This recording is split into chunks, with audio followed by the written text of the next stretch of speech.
In the early 16th century, the decline of Flanders' textile industry presented an opportunity for the Netherlands.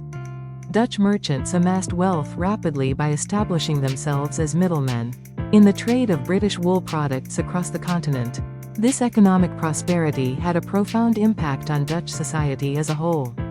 The growth of the retail sector led to the development of the wholesale system, and financial institutions like the Bank of Amsterdam were established to secure abundant capital.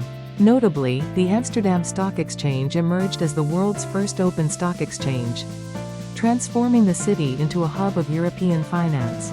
Fueled by their newfound wealth, the Dutch embarked on ambitious political endeavors. Backed by their economic strength, they fought a fierce war against the Habsburg dynasty and emerged as an independent republic.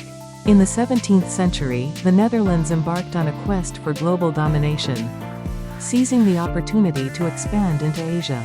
Amidst the turmoil of the 30 Years' War, a religious conflict between Catholicism and Protestantism that engulfed Europe, they established control over the Strait of Malacca, venturing into Southeast Asia, Taiwan, China, and even Japan. Unlike their European counterparts, the Netherlands during this era was not ruled by a monarchy but rather a republic. Rembrandt's painting, The Night Watch, captures the essence of this era, depicting a militia patrolling the streets, embodying the ideals of communal unity and self-governance that characterized Dutch society at the time. The Dutch Golden Age lasted for approximately a century. During this period, the Netherlands flourished as the economic and cultural center of Europe, witnessing remarkable advancements in art, science, and philosophy.